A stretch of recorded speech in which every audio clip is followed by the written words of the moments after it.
Bismillahirrahmanirrahim. Subject is Advanced Corporate Finance and today's topic is Merger and Acquisition. Learning agenda for today lecture is: what is corporate restructuring? Why engage in corporate restructuring? Sale enhancement in operating economies. Strategic acquisition involving a common stock. We will discuss one by one. What is corporate restructuring? It means that any change means corporate restructuring will bring a change. That is the process. In a company's capital structure means if drastic changes in capital structure due to equity, it will be called capital structuring. For example, if huge amount of equity have been repurchased while borrowing from any institution or any group of people, we will call it restructuring. Any change in operation means, let's suppose, spinning off some unit, spin off certain units, spin off any division, spin off any operating facilities such as factory. It is called changes in operations. Third is changes in ownership. Ownership means if the total company have been acquired, let's suppose Z Limited या Z Group acquired a company, let's suppose that is A Limited. A Limited have been acquired by Z. It means that total shareholding ownership have been changed. It comes in hand of Z Limited. So it also called corporate restructuring. Changes in these three things, and it should be outside ordinary course of business, means it will be not recurring activities. It should not be recurring activity. Recurring activity will not come under corporate restructuring. So corporate structuring is basically, this is out of ordinary course of action. Recurring activity will not be considered as corporate restructuring. So merger and acquisitions comes that changes in ownerships. Moving further, so why these type of corporate restructuring have been occurred in corporate sector? Because there is only one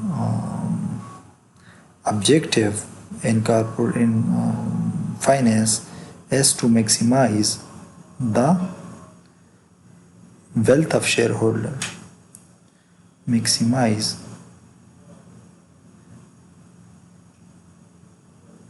wealth of shareholders. Now these three things, how it will create a value. So where is the value coming from these restructuring? This is a question why we are studying it in a corporate finance. Because in corporate finance we are basically studying those things who increase or decrease the shareholder wealth or value. Now why engage in corporate restructuring? In other words, that is the question. Sales enhancement and operating economies. For example, A company have been acquired by B company. B company's sale will enhance and their economies of scale will also be achieved by B companies, because duplication of activity may be eliminated, certain competitive advantage may be gained, market share may be gained. So this is one of the benefit that we can gain from corporate restructuring. Improved management. Sometimes the company acquired another company, buy the share of another company, or the company go private, or any management to LBO acquired a company. Why? Because they feel that let's suppose the currently incumbent management is incompetent, when the company have been restructured and new management will improve it. So improved management is the second motive of corporate restructuring. Information effect. If a company company buy another company, it gives signal in the markets that the company will now be a market leader, or it will increase its sales, it will be a huge company. So it gives or let's suppose the company go private through LBO, it also gives signals to the market that there is potential in the company. That's why some huge debt have been involved to buy this company. So information effect is the third objectives in corporate restructuring. Wealth transfer. Sometimes one group buy another hire I'm sorry acquire the other company. Let's suppose Z Group acquire D Limited. Why? Because there is a good growth perspective of D, and the wealth transfer is the second motive of the corporate restructuring. Tax reasons. There might be that the transaction involves a huge tax saving in corporate restructuring, so the management or the shareholder go for corporate restructuring. Leverage gain. Sometimes company, let's suppose we will A is a company that is acquirer, B is a company that is a bought company, means that bought by B. So A acquire B because the B company implied lower leverage, means implied lower debt. A feel that if we borrow some amount and invest it in a B, that B will be very attractive company, and we will regain the market share. So leverage is one of the reason. Hubris hypothesis.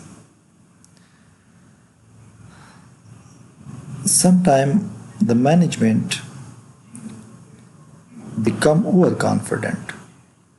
Let's suppose this management of A Limited is overconfident and overestimates its ability and underestimate the uncertainty in acquiring a company B. They feel that we have a capacity to acquire the company B and gain the synergistic benefit. They underestimate certain uncertainty that are associated with the transaction. So because of this overconfident, they involves in the merger and acquisition transactions.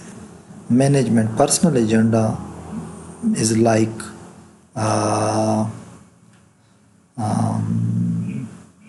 empire building. Maybe the management involves in acquisition in order to work in a bigger organization rather than create value for the shareholder. So it is called empire building. Maybe the shareholder just want to increase the size of the firm in order to secure their own job. Sometimes is also risk aversion is a management personal agenda, that they avoid risk by buying similar by different company. Let's suppose if cement company acquire, let's suppose textile, it means that this management who are sitting in the cement company board of director or their management want to diversify its business rather than value enhancement for the shareholder. To diversify its business in textile, they are basically risk averse in order to decrease the risk of their own performance. Moving further, sale enhancement and operating economies, we will discuss it one by one. Sale enhancement, as we discuss, that can occur because of market share gain, technological advancement to the product table, and filling the gap in the product line. Operating economies can be achieved because elimination of duplicate facility through acquiring another firm operations and personal facilities. Means if A acquire B, then a lot of activity of the B will be eliminated, because these activity are already, for example, one finance department, one marketing department, one CEO, one board. So these type of cost will be eliminated, and this is one of the benefit of acquisitions. Synergy economies realized in merger where performance of the combined firm exceed that of previously a part. If these two firms combine, their performance will obviously increase, because the new firm will gain synergistic benefit from this combination. So this synergistic benefit is basically one of the reason that the one company buy or acquire another company, are they merged. Economies of scales. This benefit of size in which average unit cost fall as the volume increases. The company A, B when merge, so they will serve a bigger market share, and they will produce more unit in the same facilities, so their overall fixed cost will be remain fixed. Means it will reduce per unit if we increase the production of the units. So producing more units will reduce the overall cost of the goods. So that is called economies of scale. While producing a lot of producing more unit, more volume will decrease your unit cost. Now we will discuss that which merger is basically give you a benefit. Horizontal merger, best chances of economies. For example, cement acquires cement, textile acquires textile, chemical company acquire chemical company. Similarly, bank acquire another bank. It's called horizontal merger. Vertical merger, for example, if a company is here and it acquired the company who are supplying our product to A. Let's suppose D is supplying raw product to A, and A is further sale to E,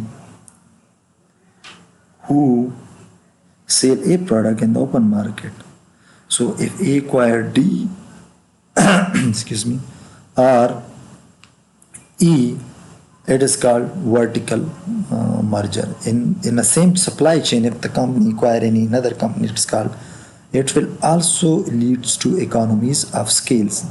Conglomerate merger, unrelated merger.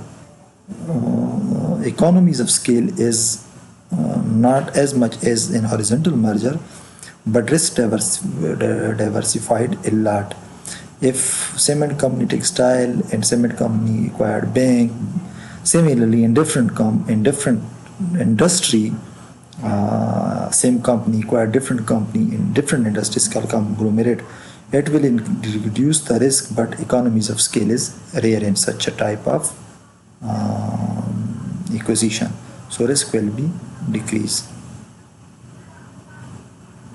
Divestiture, a reverse synergy may occur. Sometimes when the company divest its of unit, means spin off any of its unit, then reverse synergy occur. Means if the company operating three division, A, let's suppose Z, Y, X, W, and its divest Z division, so the synergistic benefit will occur reverse. Strategic acquisition involving a common stock. A strategic acquisition occurs when one company acquires another company as parts of its overall business strategy. It is called strategic acquisitions. When acquisition is done for a common stock, ratio of exchange, which denotes the relative weighting of one company's with regard to certain key variable or results. A financial acquisition occur when a buyout of firm is motivated to purchase the company, usually sell asset, cut cost, and manage the remainder more efficiently, but keep it is a stand-alone company. It's called financial acquisition. This financial acquisition are sometimes called LBO or MBO, management buyout or leverage buyout. These two terms are used for it. When one company, A company, buy B company for common stock, it's called strategic acquisition, but it will be uncertain issue. For example, we said that A will issue one share for every two of the share B. Means shareholder in B company will give 2 share and A will give 1 share, or 2 share for 3. Such type of ratio have been are declared. These ratio are basically finalized on the basis of certain key variable of the both companies: earning per shares, share prices, EBIT, etc., etc. So these are yet maybe said that one ratio, one is for 1, one is for 3. That type of ratio is basically calculated. Examples: strategic acquisition involving a common stock. A company A acquired a company B.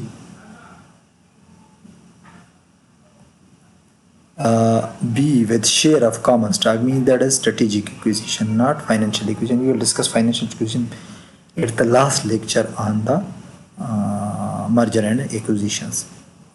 So that is basically earnings, present earning, that is present earning of company B. If acquired, it will be $25 million. Share outstanding is how much? 5 million and 2 million. So still we don't have a ratio, so it will not be 7 million. No, it will not be straight away. Addition will not be take straight away. So earning per share formula is earning means total earning, या EBIT, sorry, EBT, sorry, net income divided by total share outstanding. So this divided by this, that is earning per share. This divided by this is earning per share.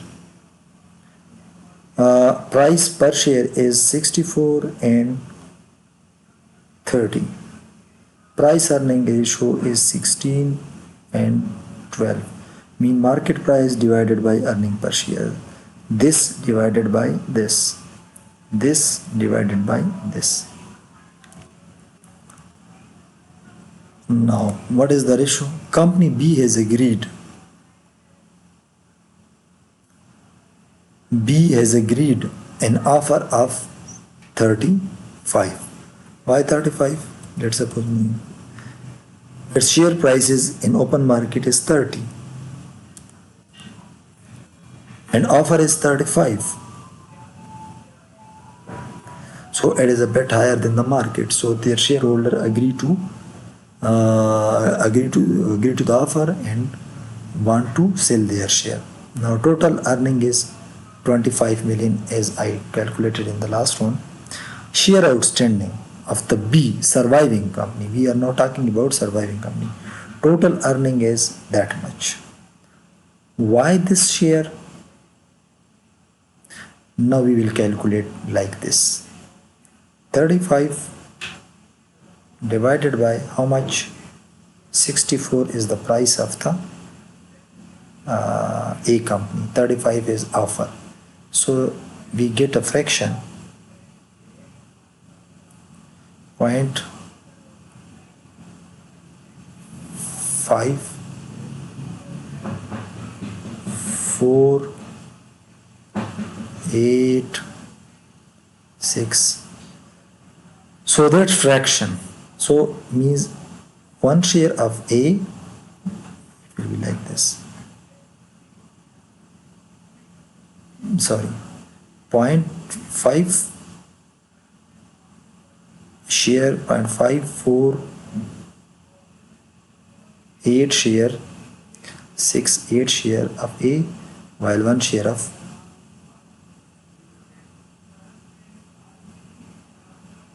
B. Ultimately, it is approximately that one share of A, this one, two share of this one. So half share of A will be equal to one share of B. That is the ratio on which A company will buy B company share. So outstanding share of the new share of the company will be how much? We will multiply this ratio with the outstanding share of the company A. We will get this number of share will be issued new. So already share were 5 million plus that 6.09375 million share. Moving further, strategic acquisition involving a cost. The shareholder of company A will experience an increase in its earning per share because of the acquisition. So surviving company will experience what increase in earning per share, that is 4.10 post merger versus 4 pre merger. Its earning per share increases. The shareholder of the company will experience decrease in earning per share because of the acquisitions. How much? That is basically, now we were talking about the surviving company, that is 4.10 right now, and when it is multiplied with this one, because they have that much per share, it become 2.24 post, while pre was 2.5. Surviving firm earning per share will increase at any time. Earning per share will increase at any time. The PE ratio paid for the firm is less than the pre-merger PE ratio and the firms doing the acquiring. For example, PE ratio paid for that was 14 versus pre-merger, that is 16 for company. For company A was 14, for company B was 16. Now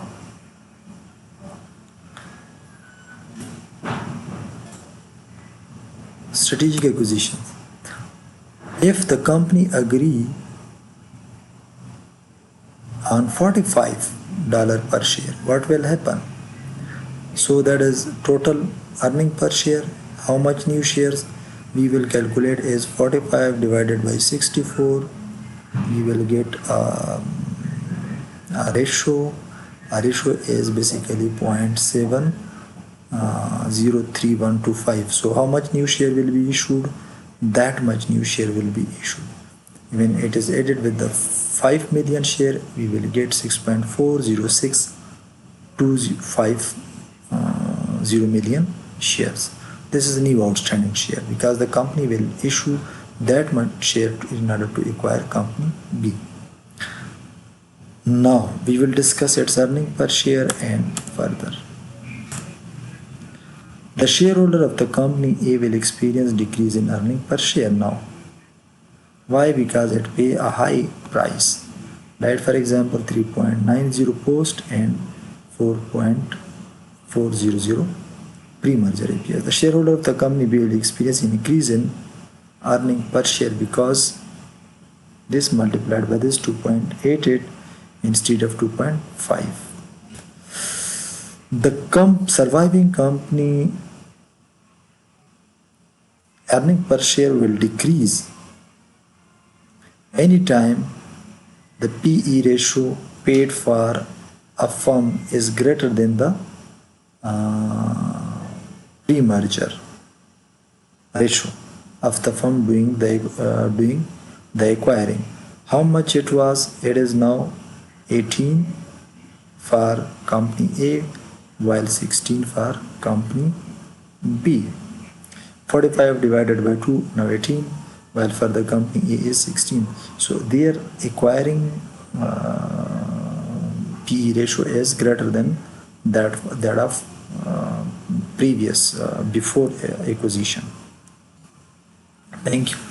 That was all about today lecture. We will continue on the same topic.